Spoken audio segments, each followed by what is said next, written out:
A todos y bienvenidos a este seminario del ISPA de microbiota intestinal, isoflavonas y EQUOL.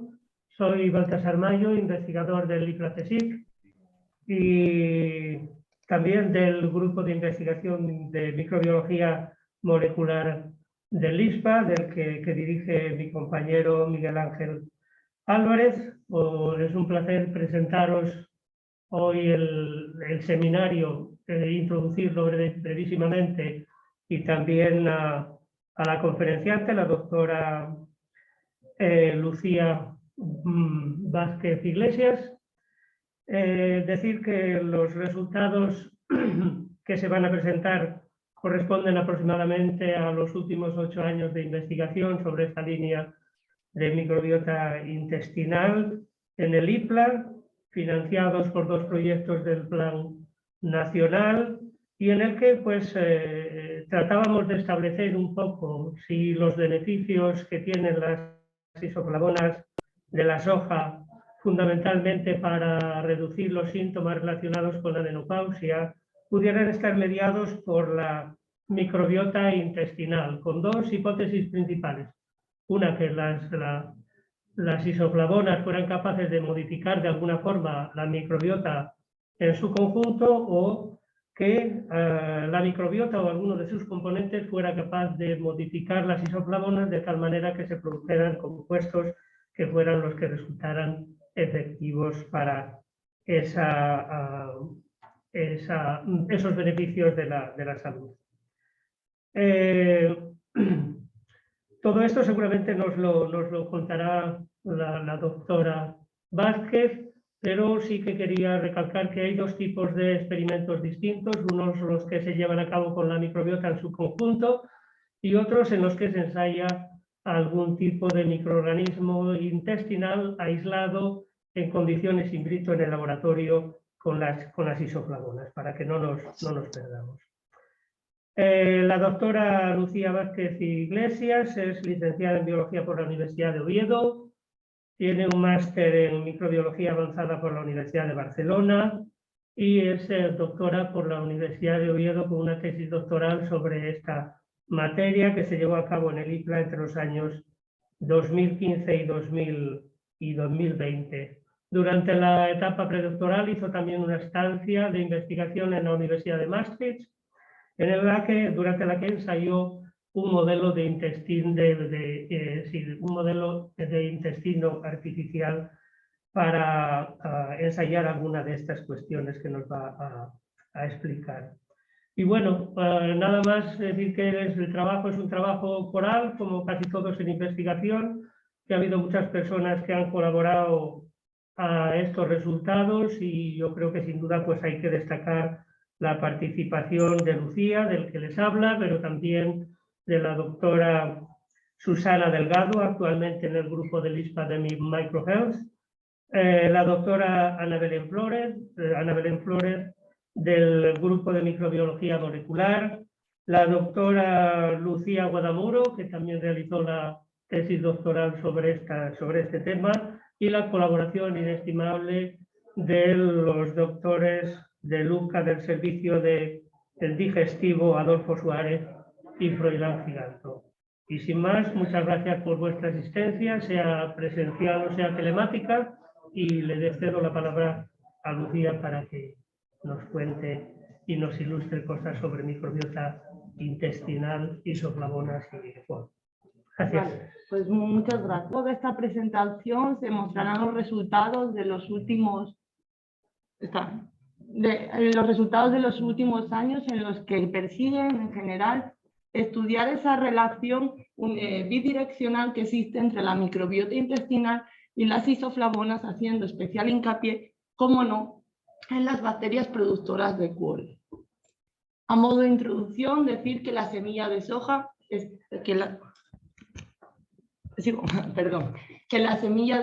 se caracteriza por ser un alimento altamente nutritivo debido a la presencia de proteínas de alto valor biológico, pues contienen todos los aminoácidos esenciales en las concentraciones adecuadas para el organismo.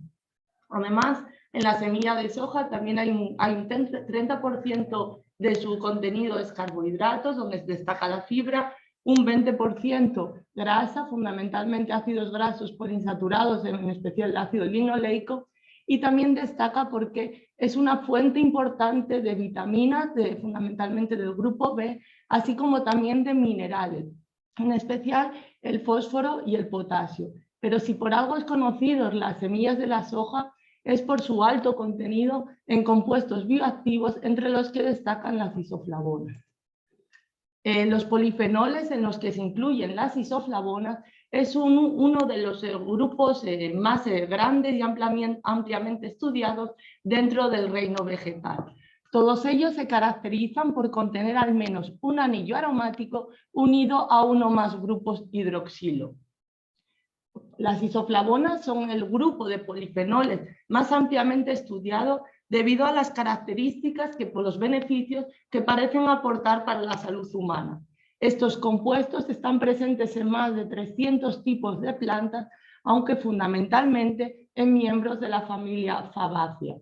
Las concentraciones solo se encuentran concentraciones relativamente elevadas en la soja y en sus productos derivados. Si bien es cierto que estos compuestos los ingerimos por medio de la dieta, también en los últimos años ha crecido el consumo de concentrados de isoflavonas bajo distintos nombres comerciales, que todos ellos lo que intentan es disminuir esos síntomas relacionados con el consumo de soja. Vale. Y no avanza. Ahora, en cuanto a la estructura química de las isoflavonas, todas ellas se caracterizan por contener dos anillos aromáticos, aquí representados como anillo A y anillo B, unidos por un anillo cromano o anillo C. La diferencia entre los diferentes tipos de isoflavonas radica en estos sustituyentes de las posiciones 5, 6 y 7 del anillo A. En las plantas, las isoflavonas se encuentran fundamentalmente unidos a residuos de azúcar, dando lugar a esas formas glicosiladas, daicina, genisteína y gliciteína, que se diferencian de las agliconas en la presencia de este residuo de azúcar en vez del radical OH. En cuanto al metabolismo de las isoflavonas, estos compuestos se ingieren con la dieta en sus formas glicosiladas que se desglicosilan gracias a la presencia de enzimas, dando lugar a formas agliconas que son mucho más biodisponibles y que pasan a los enterocitos fundamentalmente por difusión pasiva. En el intestino estas se juntan con residuos se metabolizan con glucurónidos y demás residuos, dando lugar a unas formas conjugadas, bien sea por la acción de enzimas de fase 2 o también en menor medida sufren reducciones o oxidaciones llevadas a cabo por enzimas de fase 1. De aquí estos pasan al torrente sanguíneo, donde llegan al hígado y donde se pueden volver a metabolizar o secretar a través de la bilis de nuevo al intestino, en lo que se conoce como la circulación enteropática. Esas agliconas, esos compuestos pueden pueden continuar su metabolismo fundamentalmente por la presencia de otras enzimas, dando lugar a otros compuestos que se absorben sobre todo en el colon. Las derivados de isoflavonas que no se metabolizan se excretan fundamentalmente por orina. Desde un punto de vista más químico de lo que acabamos de ver, esas formas glicosiladas frecuentes en las plantas se transforman por la acción tanto de enzimas tisulares como de enzimas de la microbiota intestinal, fundamentalmente beta-glucosidasas, que veremos en detalle más adelante, y que dan lugar a esas formas agliconas que se absorben mejor y tienen mayor actividades fisiológicas que las formas glicosiladas de las que procede.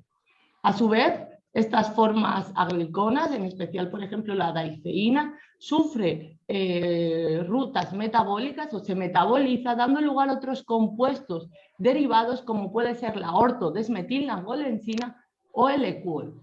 El ecuol es el metabolito derivado de las isoflavonas que tiene mayor actividad estrogénica y mayor capacidad antioxidante. motivos por los que se le atribuye a este compuesto parte de los beneficios reportados del consumo de isoflavonas. Se ha relacionado durante mucho tiempo el consumo de isoflavonas y de Equol con mejoras en cuanto al sistema nervioso central, una reducción de la reabsorción del hueso típica de la osteoporosis, también una menor incidencia de cánceres dependientes de hormonas como el cáncer de mama o el cáncer de próstata, un efecto protector frente a enfermedades cardiovasculares, pero sobre todo se relaciona el consumo de isoflavonas con una disminución de los síntomas relacionados con la menopausia. Durante muchos años, la terapia hormonal sustitutiva fue considerada como el tratamiento de elección para disminuir los síntomas relacionados con la menopausia.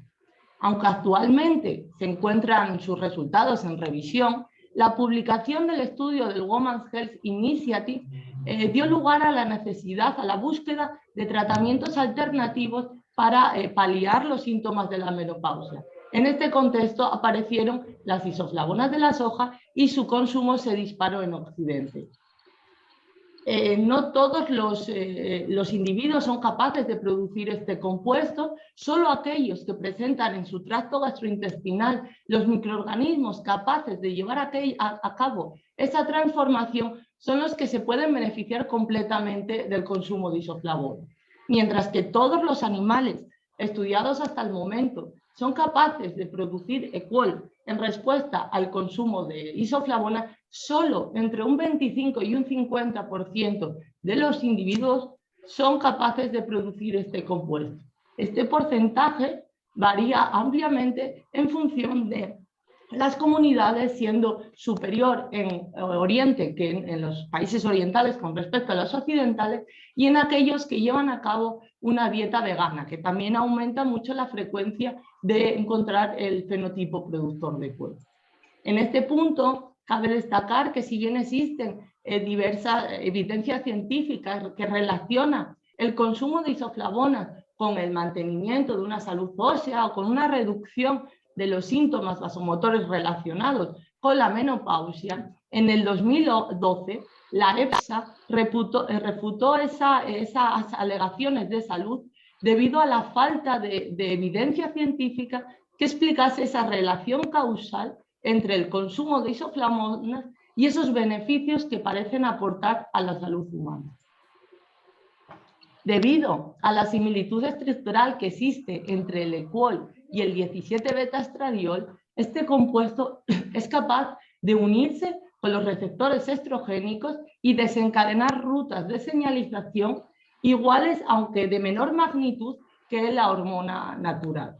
Este compuesto tiene mayor afinidad por los receptores beta, que son aquellos localizados en el colon, en la médula ósea y en el epitelio glandular.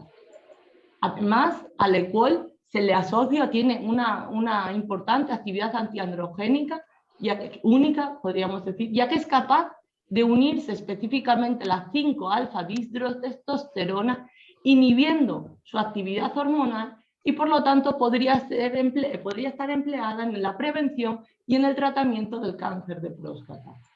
Además, como compuesto polifenólico que es, tiene una potente actividad antioxidante y es capaz de eliminar radicales libres e inducir enzimas relacionados con el estrés oxidativo, como la superóxido dismutasa. Por todos es sabido que el término microbiota intestinal hace referencia a ese conjunto de microorganismos que habitan en el tracto gastrointestinal y que conviven e interactúan con el hospedador. Incluye desde bacterias, hongos, arqueas, virus o protozoos.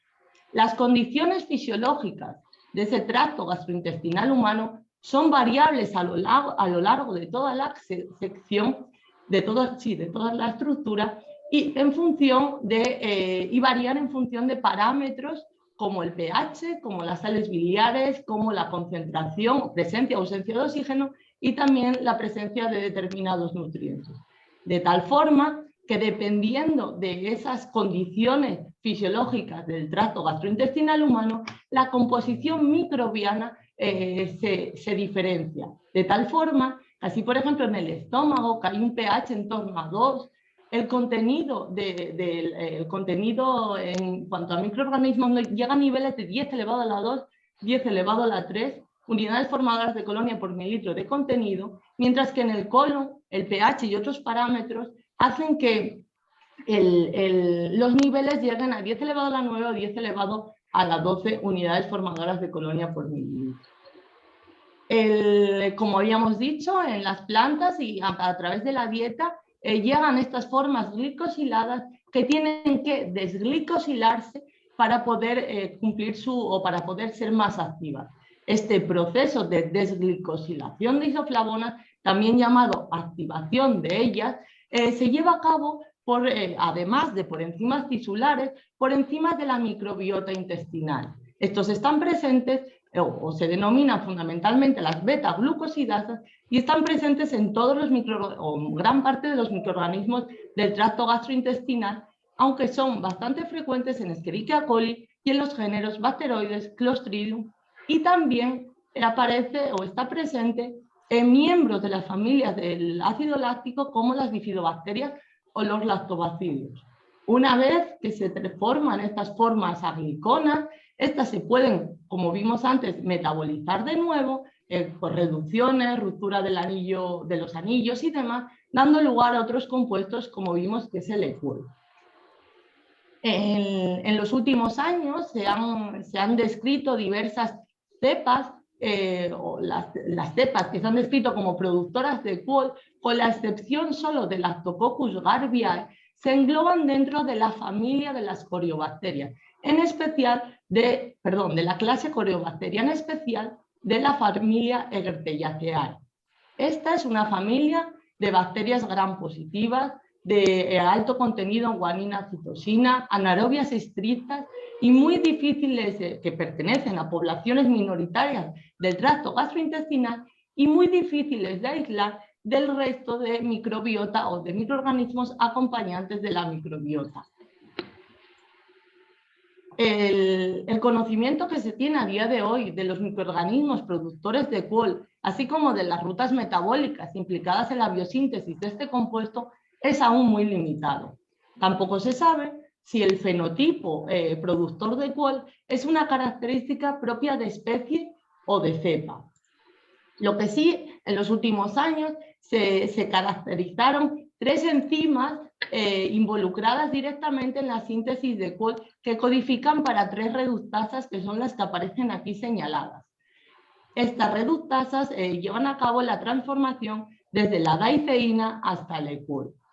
Además, años más tarde se describió un cuarto enzima situado precediendo a estas reductasas que tiene actividad Rab de masa y si bien su presencia no es necesaria para la formación de EQUOL, sí que permite obtener niveles mayores, un mayor rendimiento en cuanto a la producción de este compuesto. Pues bien, por poner todo esto en contexto, una de las líneas de investigación del grupo de microbiología molecular es el estudio de la microbiología gastrointestinal humana y la selección de probióticos. En este contexto, en los últimos años se han aislado diversas cepas de origen intestinal y que se han transferido a la industria alimentaria, fundamentalmente a aquella relacionada con los productos lácteos, bien sea como agentes biotecnológicos o como probióticos. En este sentido, en los últimos años hemos también intentado o hemos estudiado las posibles interacciones que ocurren entre las isoflavonas con las poblaciones microbianas intestinales.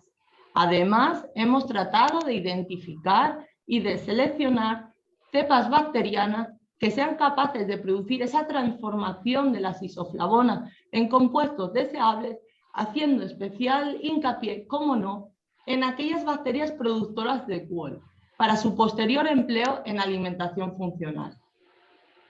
Para llevar a cabo la consecución de estos objetivos que acabamos de enumerar, resultó clave el papel de los doctores Adolfo Suárez y el de Froilán Giganto del Hospital de Cagüeñes de Gijón y de Lucas respectivamente, que se encargaron de llevar a cabo el reclutamiento de un grupo de mujeres de estudio que iniciaban un tratamiento con isoflavonas. Ese tratamiento consistía en la toma diaria de un comprimido de un concentrado de isoflavonas. Durante esos 6 meses se tomaron muestras tanto de orina como de heces antes de iniciar el tratamiento, lo que sería el tiempo cero, y transcurridos 1, 3 y 6 meses del mismo. En un primer momento, para poder estudiar esa relación que existe entre la microbiota intestinal y la formación y el metabolismo de las isoflavonas, resultó esencial poder disponer de un método que nos permitiese detectar y cuantificar estos compuestos en muestras biológicas. Para ello, se desarrolló un método simple que permitía como novedad la detección de las agliconas y que se basaba básicamente en la combinación de una extracción en fase sólida utilizando cartuchos C18 y un sistema de vacío manifold que permitía concentrar esa muestra biológica y la posterior separación de los analitos por cromatografía líquida de ultra alto rendimiento. Para la detección de las agliconas se utilizó este detector PDA, un detector en fotodiodos, y puesto que la absorción de la luz ultravioleta del EQUOL era muy baja, se acopló también a este sistema un detector de fluorescencia que permitía la detección y la cuantificación del EQUOL. Una vez desarrollado este método que utilizaremos a lo largo de todos los trabajos para determinar cambios y la concentración de las isoflavonas, y puesto que el EQUOL, como ya hemos visto, es el metabolito derivado de estas con mayor actividad biológica, consideramos relevante determinar en un primer momento ese fenotipo productor de EQUOL en las muestras de estudio. Por tanto, aplicando, como decía, esa metodología desarrollada, se determinó este fenotipo y de las 18 mujeres que iniciaron el estudio, 3 de ellas se consideraron como productoras de EQUOL debido a la presencia de ese metabolito en orina. Si bien se inició el estudio con 18 mujeres, no todas continuaron ese tratamiento y continuaron el estudio, y para algunos de ellos se tuvieron simplemente 15 mujeres.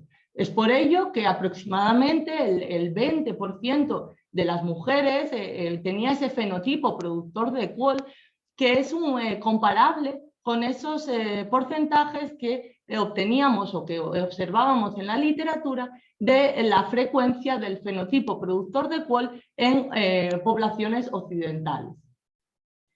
Para tratar de facilitar la visualización de datos y considerar el fenotipo productor de EQUOL en el resto de estudios, voy a intentar o mostraré las muestras provenientes de mujeres productoras de EQUOL en naranja y las otras en azul. Cabe destacar también que el fenotipo productor de EQUOL se mantuvo constante, estable, podríamos decir, a lo largo de esos 6 meses de la suplementación con isoflavonas, e incluso años después, donde antes de iniciar nuevos trabajos, se comprobó que efectivamente las mujeres mantenían ese fenotipo y esa capacidad de producir EQUOL. Además de detectar y cuantificar las isoflavonas, consideramos importante saber qué estaba ocurriendo con los polifenoles de la dieta durante la suplementación de estos compuestos. Por tanto, se desarrolló un método de UHPLC acoplado a espectrometría de masas que permitió detectar la friolera de 44 compuestos de naturaleza fenólica en heces. En estas gráficas de aquí vemos la evolución de los distintos metabolitos a lo largo de esos 6 meses de suplementación. En la línea continua aparecen los productores de EQUOL y en la discontinua los no productores. Estas 3 gráficas de aquí hacen referencia a los 3 metabolitos íntimamente relacionados o involucrados en la formación de EQUOL, en el metabolismo de las isoflavonas. Por su parte, estas tres metabolitos de aquí, se observó que aumentaban su presencia durante ese tratamiento de isoflavonas, aunque los resultados solo se observaban en los primeros meses o revertía o se mantenían a lo largo del tiempo. Lo que sí vimos es que no se detectó EQOL en ninguna de las mujeres del estudio, ni tan siquiera en aquellas que previamente habíamos determinado ese fenotipo productor de EQOL. Por tanto, tal y como aparece en la bibliografía, estos resultados permiten sugerir que la orina es la principal forma de excreción de isoflavonas y EQOL en humanos. Como ya hemos visto, los determinantes microbianos son esenciales para que las isoflavonas puedan llevar a cabo su función y ser metabolizadas en compuestos derivados. De la misma forma, también es posible que las isoflavonas tengan algún efecto sobre los componentes de esa microbiota intestinal, así como de sus actividades metabólicas. Para ello, estudiamos el efecto que tenía la suplementación con isoflavonas sobre determinadas poblaciones microbianas generales, utilizando estos medios específicos de determinadas poblaciones microbianas. Los resultados, observando los resultados, vemos que hay una alta variabilidad, tanto intra como interindividual, y por tanto no se observaron ni tendencias ni cambios direccionales del consumo de isoflavonas. Estos resultados a priori tampoco nos llamaron mucho la atención, debido a que el empleo de los métodos dependientes de cultivo lleva consigo una serie de limitaciones por la presencia en parte de esas de bacterias viables pero no cultivables, y también porque puede que estos medios de cultivo no sean capaces de cubrir todas esas necesidades nutricionales que tendrían las poblaciones. En este sentido, y como alternativa, estudiamos el efecto de la suplementación con isoflavonas utilizando medios de cultivo independientes de cultivo. En un primer lugar, se valoró los resultados obtenidos por DGGE o electroforesis en gel con gradiente desnaturalizante, que permite separar amplicones del mismo tamaño en función de su secuencia nucleotídica, y da lugar a un patrón, unos perfiles que serían como los que aparecen en esta parte derecha de la diapositiva. En ellos, cada una de las bandas se correspondería con una especie asociada. Puesto que esta técnica es una técnica semi-cuantitativa, incrementos o disminuciones en la intensidad de esas bandas van asociados con incrementos o disminuciones de las especies, relacionadas. Por tanto, a lo largo de la suplementación con isoflavonas se observó que determinadas bandas se intensificaban y estas se correspondían con estos microorganismos que aparecen en la pantalla. Sin embargo, también se intentó estudiar si existe la similaridad que existe entre los distintos perfiles microbianos para ver si podían agruparse de alguna forma en torno al fenotipo. Como vemos, en verde aparecen señaladas las muestras procedentes de mujeres productoras de EQOL, y vemos que estas no agrupan entre sí. Por lo tanto, no se ha podido observar ningún perfil de bandas específico que permitiese relacionarse con el fenotipo productor de EQOL. Siguiendo con el estudio de técnicas independientes de cultivo para evaluar cambios en las poblaciones microbianas durante el tratamiento de isoflavonas, se utilizó la PCR cuantitativa. En esta gráfica vemos los resultados de cuantificación relativa para distintos grupos poblacionales. Si bien observamos que hay amplias variaciones en cuanto a los resultados muestran amplias variaciones, tanto intra como individuales, y observando todas las cuantificaciones en conjunto, sí que parecen o sí que se observan como tendencias contrapuestas entre los resultados de cuantificación de aquellas mujeres productoras de EQOL con respecto a las no productoras de EQOL. Sin embargo, estos resultados tienen una gran dependencia con el perfil microbiano inicial, por lo tanto, no se pudieron establecer de nuevo ni cambios direccionales ni cambios que se permitan relacionar la suplementación con isoflavonas con determinadas variaciones en las comunidades microbianas. En ese momento, y puesto que ya evaluamos la variación de poblaciones generales durante el tratamiento de isoflavonas, consideramos clave poder detectar las poblaciones productoras de QOL en estas muestras y ver qué ocurría con ellas. Como ya dijimos anteriormente, los microorganismos productores de QOL tienen grandes dificultades de crecimiento, son muy exigentes, su crecimiento es muy exigente, por lo tanto, el crecerlos en placa conlleva una serie de limitaciones. Así que como alternativa, parece que las técnicas independientes de cultivo parecen una aproximación mucho más fiable para poder detectar y cuantificar estas poblaciones en las muestras de nuestro grupo de estudio.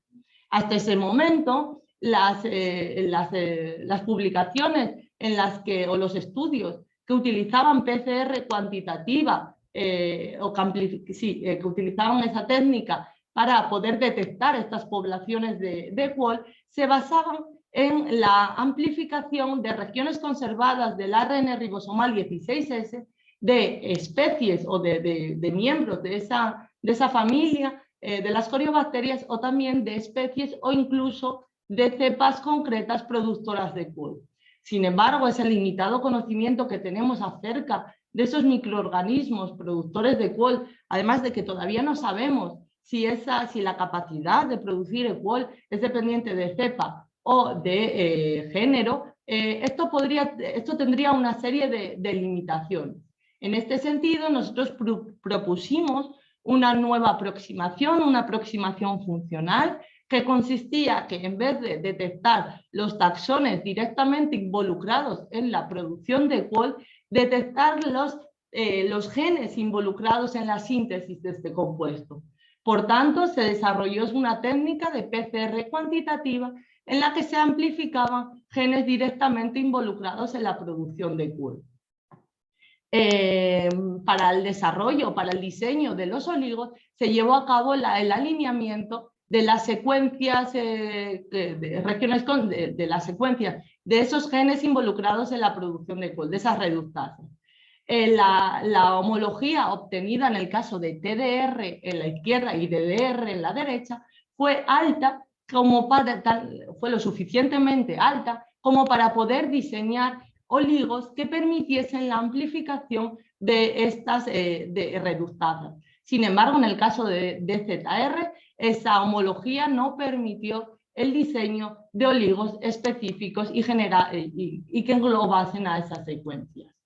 Una vez diseñados los oligos, llevamos a cabo la especificidad y sensibilidad de los mismos, enfrentándola a cultivos puros de cepas productoras de QOL, además de otros microorganismos que habitan en el tracto gastrointestinal humano. Una vez evaluado la especificidad, se evaluó la eficiencia a través de curvas de regresión, obteniendo un límite de detección de 10 elevado a la 2 unidades formadoras de colonia por gramo. Una vez puesto a punto la técnica, se examinó el DNA procedente del grupo de mujeres de estudio, en donde, recordemos, 3 de ellas tenían el fenotipo productor de QOL.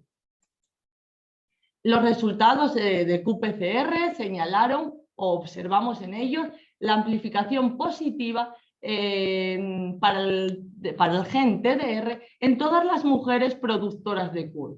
Sin embargo, en el caso de DDR, esa amplificación solo se observó en 2 de las mujeres. Este hecho, es decir, esta ausencia de amplificación en una de las mujeres, junto con el análisis de las temperaturas de melting, que están íntimamente relacionados con la secuencia nucleotídica de los amplicones, nos sugiere la presencia de genes involucrados en la producción de QOL distintos a los caracterizados hasta el momento. También evaluamos la cantidad o evaluamos los niveles de microorganismos productores de CoL a lo largo de todo el tratamiento con isoflavonas y observamos que esos niveles permanecían más o menos estables a lo largo de toda la suplementación. Por tanto, las isoflavonas no parecían aumentar esos niveles de microorganismos productores de CoL. Sorprendentemente, también detectamos amplificación positiva para TDR y para DDR en 2 muestras de mujeres no productoras de CoL, lo que podría sugerir la presencia en estas mujeres de genes no funcionales o de genes que tienen funciones distintas a estas, pero con una identidad nucleotídica lo suficientemente alta como para poder ser amplificados utilizando esta técnica. Si bien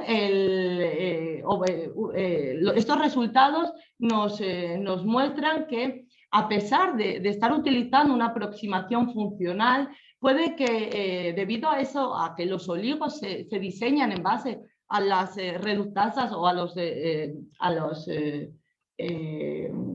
los genes depositados en las bases de datos, esto lleva a una limitación por lo y que podría explicar por qué que de alguna forma estemos subestimando esas poblaciones productoras de CoL. En este sentido, el empleo de la secuenciación masiva podría mostrar unos resultados más adecuados, puesto que se estarían amplificando directamente los genes presentes en esas muestras. Así se aplicó metagenómica filogenética, que consiste en la secuenciación del amplicón del 16S en el caso de una mujer con fenotipo productor de CoL, donde se observó que a lo largo de esa suplementación con isoflavonas había una evolución o había un cambio en cuanto a la abundancia, pero solo o mayormente solo se observaba en este primer mes. Estos cambios se agrupaban en este mes. Es por ello que quisimos profundizar en lo que podría estar ocurriendo en ese mes y también mediante metagenómica filogenética estudiamos en un grupo de 8 mujeres los cambios de las comunidades microbianas con el efecto de las isoflavonas. Así podemos comparar en la primera columna que aparece el perfil de la abundancia para el tiempo 0 con respecto al tiempo 1. Y como sí podíamos prever, se observaban ligeros cambios en cuanto a esa abundancia relativa. Un paso más lo dimos aplicando metagenómica no dirigida a ese grupo de mujeres de estudio para llevar a cabo no solo un análisis taxonómico, sino también funcional del metagenoma de estas mujeres. Además, intentamos también ver si era posible determinar el fenotipo productor de CoL en los individuos. En cuanto a los análisis taxonómicos, apenas se observaron diferencias entre las distintas mujeres, y en cuanto a las lecturas asignadas a miembros de la clase Colobacteria, estas se observaron tanto en mujeres con fenotipo no productor como en aquellos con fenotipo productor. Niveles también similares se detectaron en estas 2 especies de aquí, descritas como productoras de CoL. Por tanto, la presencia de taxones productores de CoL en las muestras no nos permitía determinar ese fenotipo productor de CoL en los individuos. En esta gráfica de aquí se observa se puede observar el fenotipo productor de CoL en la parte superior, aquí coloreado en azul, y debajo podemos ver la abundancia relativa de las 50 especies más abundantes. Haciendo un análisis o un estudio más en detenimiento sobre los resultados obtenidos, solo pudimos ver que estas 3 especies que aparecen señaladas con una estrella están o en exclusivo o en gran cantidad en las muestras con fenotipo productor de CoL. Pero sin embargo no se observó ningún core, ningún núcleo bacteriano capaz que permitiese distinguir entre bacterias, entre bacterias, como se ve aquí, entre bacterias productoras y no productoras de CoL. Por lo tanto, no había poblaciones microbianas específicas que determinasen ese fenotipo productor de CoL. De la misma forma que no se vieron grandes cambios en cuanto a los análisis taxonómicos, tampoco se observaron en el análisis funcional. No se detectaron ni genes ni rutas metabólicas implicadas en el metabolismo del EQOL o en el metabolismo, de las isoflavonas o en la producción de EQOL. Y únicamente cuando se enfrentaron los datos de metagenómica con aquellas secuencias de genes depositadas en las bases de datos, se detectó que una secuencia era homóloga a un gen involucrado en la producción de EQOL en una cepa productora. Por tanto, la técnica de shotgun no nos permitía ni detectar los genes ni los taxones relacionados con la producción de EQOL. Está bien documentada que la dieta es un factor clave y que influye en la composición de la microbiota intestinal. Sin embargo, poco se sabe de cómo la dieta puede afectar a ese fenotipo productor de EQOL. En unos trabajos llevados a cabo en colaboración con el grupo del Dr. Koen Venema de la Universidad de Maastricht, evaluamos el efecto de una dieta rica en carbohidratos y de una dieta rica en proteínas, utilizando para ello un modelo intestinal que era capaz de imitar las condiciones del tracto gastrointestinal humano. Los resultados observados en estos experimentos mostraron que una dieta rica en carbohidratos, en comparación con una dieta control, ¿vale? La dieta rica en carbohidratos parece aumentar más del doble la producción del EQOL en el tiempo 72, que sería el final de la fermentación. Mientras que, por el contrario, la dieta rica en carbohidratos parece disminuir a menos de la mitad esa producción de EQOL. En cuanto a los análisis de composición microbiana, no se observaron cambios significativos en los grupos poblacionales generales estudiados y únicamente destacar que en cuanto a la amplificación de este gen y por tanto la cuantificación de esas bacterias productoras de EQOL, observamos sorprendentemente un descenso en todos los grupos. Es por ello que en una dieta rica en carbohidratos parece aumentar la producción de EQOL, pero este aumento no lleva consigo, esta dieta, perdón, no lleva consigo un aumento de las poblaciones implicadas en la producción de este compuesto. Hasta ahora hemos visto que apenas se observan ligeros cambios en cuanto a las comunidades microbianas, pero estos resultan insignificantes y no se han podido establecer ninguna tendencia ni ningún cambio direccional que pudiese explicar la relación de las isoflavonas con respecto a las comunidades microbianas. Es por ello que, puesto que a nivel poblacional apenas se observaron cambios, quisimos estudiar el efecto de las isoflavonas a nivel de cepa. Así que, para evaluar la susceptibilidad a las isoflavonas de un grupo de cepas de origen intestinal, se determinó la concentración mínima inhibitoria. Los resultados obtenidos, en general, muestran que estos derivados de las isoflavonas apenas tienen actividad antimicrobiana frente a estas cepas estudiadas. Para profundizar en la modulación del crecimiento o cómo las isoflavonas podían afectar a la modulación del crecimiento, llevamos a cabo el estudio de distintos parámetros de crecimiento bacteriano y a modo de ejemplo vemos las curvas de crecimiento obtenidas. Si bien para la mayoría de las cepas analizadas no se observa ningún cambio de crecimiento durante esas primeras 8 horas en presencia o no de isoflavonas, para otras cepas sí que se observó como en algún caso la presencia de isoflavonas inhibía el crecimiento y como en otros casos la presencia de ellas conseguía promover su crecimiento. Por tanto, estos resultados nos permiten sugerir que las isoflavonas y los metabolitos derivados pueden tener cierta capacidad modulatoria de las poblaciones intestinales y que esto pudiera tener un efecto en los beneficios que sobre la salud parecen aportar el consumo de isoflavonas. Además, quisimos también estudiar el comportamiento a nivel de cepa de cepas que estaban fuertemente implicadas en ese proceso de activación de las isoflavonas, que como veíamos antes no es más que la escisión de ese residuo de azúcar de esa forma conjugada. Así que se evaluó el crecimiento de 10 cepas de origen intestinal, 8 de ellas lactobacilos y 2 bifidobacterias en 2 bebidas de soja.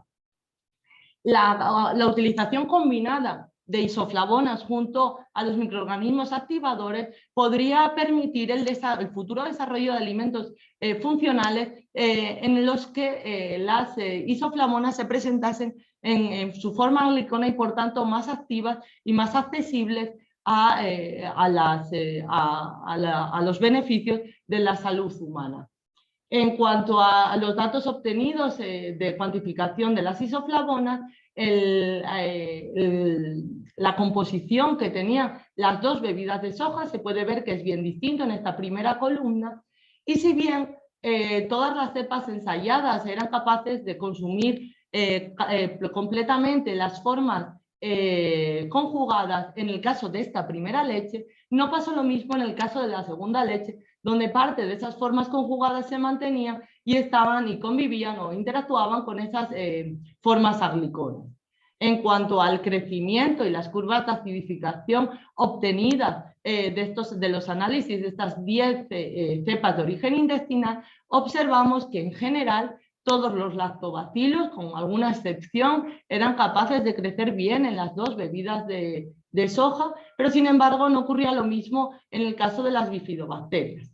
Teniendo en cuenta estos y otros parámetros, se propusieron 4 cepas para una posible utilización en condiciones industriales de ellas.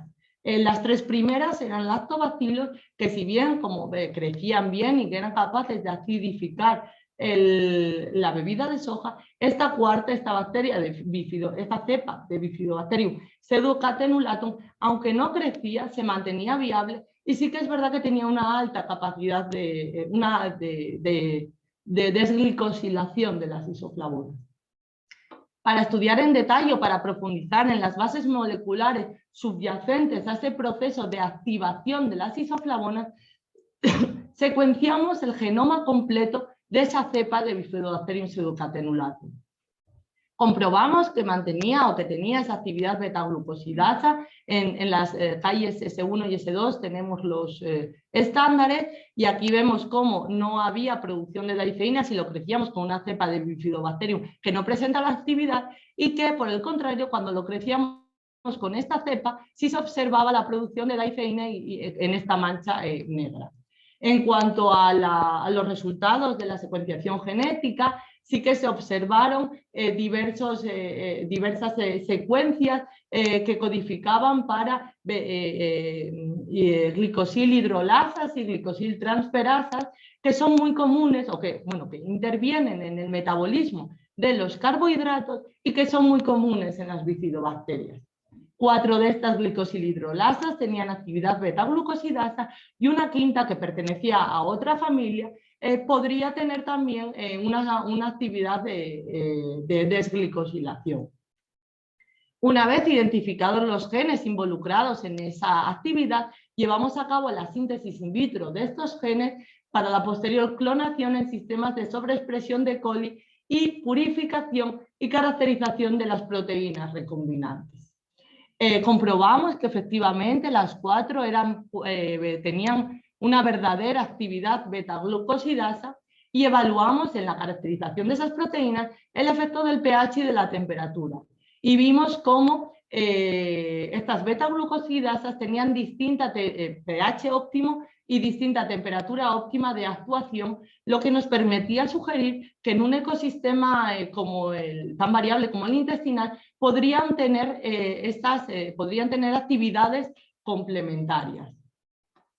Para profundizar en otros tipos microbianos presentes en la microbiota intestinal capaces de metabolizar las isoflavonas de la soja, se llevó a cabo la identificación de 77 aislados procedentes de mujeres productoras de col. De estos 77 aislados, tras la tipificación resultaron solo en 57 cepas, de las cuales 16 pertenecían a la familia Egartellaceae, que como decíamos incluía la práctica totalidad de las bacterias productoras de col. El crecimiento de estos aislados en presencia de los precursores pudimos observar que algunos de ellos eran capaces de metabolizar ese precursor en metabolitos derivados. Sin embargo, ninguno de ellos fue capaz de producir E. coli ni en cultivo puro ni en cultivo mixto con otros aislados, ni tan siquiera esta cepa de aquí, que está identificada como una cepa, como una especie productora de E. coli. Para profundizar en la razón por la que esta cepa, identificada como productora de E. coli, no producía ese compuesto, se llevó a cabo la secuenciación genética de su genoma. En una comparación de la secuencia de este genoma de esta bacteria aislada junto con, en comparación con la cepa tipo, observamos la delección de un clúster una delección de 13 ORF que constituirían ese clúster de E. coli y como vemos que están integrados estos genes productores de E. coli. Esta sería la razón por la que esta cepa no produciría E. coli. Llevando a cabo un análisis más extenso, utilizando estas cepas y otras, presentes en las bases de datos, además de otras especies muy próximas filogenéticamente, observamos que esa delección del clúster de E. coli se encontraba más extendida de lo que en realidad pensábamos. Posiblemente la presencia de esa capacidad de producir E. coli no esté dando ninguna ventaja selectiva a esos microorganismos portadores del clúster. Es por tanto que en el tracto gastrointestinal humano se da la coexistencia de representantes de los mismos taxones con la capacidad de producir E. coli y aquellos que no tienen capacidad de producir E. coli. Además de promocionar la producción de E. coli a través de la dieta, como vimos antes, otra estrategia podría ser la producción biotecnológica de este compuesto, lo que permitiese el consumo como un suplemento alimenticio y así que de la población en general se pueda beneficiar del consumo de E. coli y no solo aquellos que presentan en el tracto gastrointestinal los microorganismos capaces de llevar a cabo esa transformación. Previamente al estudio, a la maximización biotecnológica, se llevó a cabo un estudio de la regulación transcripcional de este clúster involucrado en la producción de E. coli en una cepa tipo. Para ello se creció esta cepa en concentraciones crecientes de E. coli y se observó que en presencia de ese precursor había una sobreexpresión de 13 genes que constituirían lo que es ese clúster involucrado en la producción de E. coli. Observando estos datos en su conjunto, podemos observar la presencia de 4 patrones de expresión transcripcional que se correlacionan bien con la presencia de 4 secuencias terminadoras detectadas por estudios in vitro. Si bien es cierto que en estudios posteriores en los que se evaluó las regiones intergénicas, se observó amplificación en todas ellas, por lo que el operón de biosíntesis de E. coli en esta cepa se transcribía como una única molécula de ARN mensajero y eran necesarios mecanismos post-transcripcionales los que explicasen esa diferente transcripción, esos diferentes patrones de transcripción que se observaban. La producción biotecnológica de E. coli por medio de los microorganismos descritos como productores de E. coli es muy difícil por, como dijimos antes, esos requerimientos nutricionales y esas dificultades para crecer los microorganismos. Así que como alternativa parece que la expresión de la maquinaria genética involucrada en la producción de E. coli en bacterias fácilmente cultivables permitiría esa producción a bajo coste de E. coli. Para ello, a modo así en general, lo que se hizo fue diseñar un fragmento de ADN portador de esos genes involucrados en la síntesis de E. coli y utilizando un vector se pudo clonar primero en Escherichia coli y a continuación, utilizando otro vector capaz de replicar en las bacterias del ácido láctico, se obtuvieron transformantes primero en coli y luego en Lacticacea bacillus casei y en Lactococcus lactis. Todos estos transformantes, como no, se comprobó su capacidad para producir E. coli a partir de la laiceína y otros metabolitos intermedios. Los transformantes de Escherichia coli eran capaces, todos ellos, de producir E. coli con independencia de la construcción portadora. Si bien es cierto que esa capacidad era muy distinta, en parte posiblemente pues, por el mayor tamaño de esta construcción o ciertas inestabilidades. En cuanto a las bacterias del ácido láctico, solo los transformantes del Lactobacillus casei eran capaces de producir E. coli en el caso del intermediario, pero no en el caso de la forma aglicona directamente.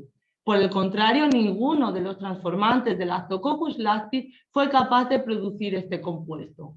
Para asegurarnos de la funcionalidad de esta construcción, lo que se hizo fue retransformar esa construcción en Escherichia coli, obteniéndose la cuantificación de coli similar a la anterior. Es por ello que de esta forma es un primer paso, un primer acercamiento para la producción biotecnológica de coli. Sí parece que se consiguió en Escherichia coli, pero no en el caso de las bacterias del ácido láctico, y más estudios serían necesarios para permitir esa producción biotecnológica de ese compuesto y que, como decíamos antes, permitiese a través de suplementos alimenticios poder ingerirlo y beneficiarnos del E. coli con independencia de los taxones presentes. Por tanto, a modo de conclusión, decir que se ha desarrollado una metodología de UHPLC capaz de detectar las isoflavonas y sus metabolitos derivados. También se ha desarrollado una técnica de qPCR capaz de detectar y cuantificar taxones relacionados con la producción de coli. Tercero, el tratamiento con isoflavonas modifica levemente esa microbiota intestinal, bien algunos posibles efectos activadores sobre unas poblaciones e inhibidores sobre otras, pero no se han podido establecer cambios ni direccionales que relacionen ese consumo de isoflavonas con aumentos o disminuciones de determinadas poblaciones intestinales. Se han identificado biotipos capaces de metabolizar las isoflavonas, pero en ningún caso capaces de producir E. coli. La utilización combinada de isoflavonas y los microorganismos activadores en alimentos funcionales posibilitaría el desarrollo de esos alimentos con una mayor biodisponibilidad. Bueno, continúo. Y la producción endógena de coli se puede aumentar mediante una dieta rica en carbohidratos. Y por último, la síntesis biotecnológica de este compuesto podría contribuir, como decíamos, a extender los beneficios del E. coli a la población en general con independencia de los taxones.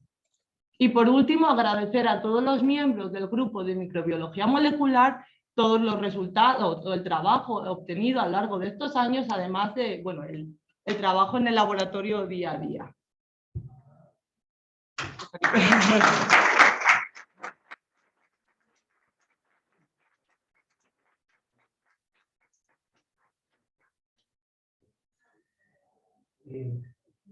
¿Preguntas? ¿Quiere hacer comentarios?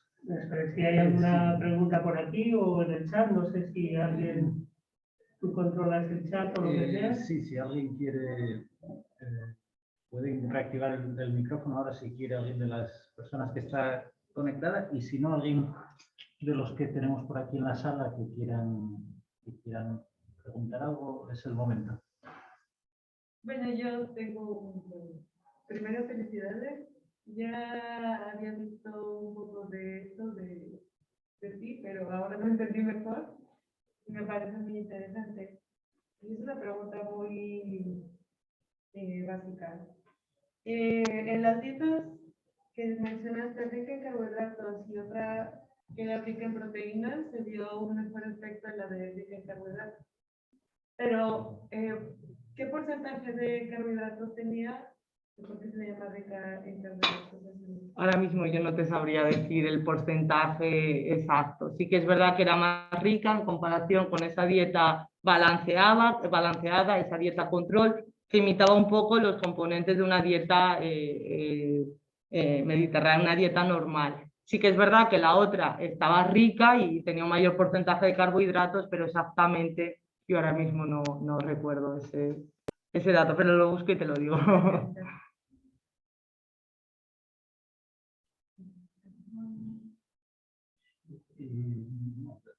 De momento nadie se anima a preguntar. No sé, alguien una pregunta. Sí. cuando hicisteis la metagenómica, la que no era dirigida, ¿visteis algún tipo de, o sea, ya dijiste que no veis nada claro, pero fuisteis capaces de reconstruir al menos genomas parcialmente, aparecían genes que pudieran identificarse con esas bacterias que luego a posteriori identificasteis como posibles productoras de polen? No, no se detectaron ni los genes ni las rutas metabólicas implicadas en la producción de polen, no se detectaron. Únicamente sí que se detectó cuando se enfrentó esos datos de metagenómica con las bases de datos. Ahí sí que se detectó una única read que codificaba un gen involucrado en él. Y me lleva a la siguiente pregunta. ¿Tenéis datos de qPCR que hicisteis después de la presencia de genes productores? Sí. Más o menos, en comparación con la microbiota total, ¿en qué proporción está? ¿Que llegaban a 10:2, a 10:12? Eso sí, yo creo que sí que apareció. La cuantificación de las bacterias productoras de poleneces estaba en torno a 10⁴ y 10⁵ aproximadamente. Y con este, no sé, que hay 11, 12. Claro, Es muy baja. Y posiblemente esa sea una de las razones por la que sea tan difícil, o al menos con esa profundidad de análisis, detectar esas rutas en las heces. Claro, que tener una profundidad de secuenciación brutal. Mayores. Al menos intentar a ver si con una mayor se pudiese ver algo. Bien, ya gracias, muy interesante el trabajo.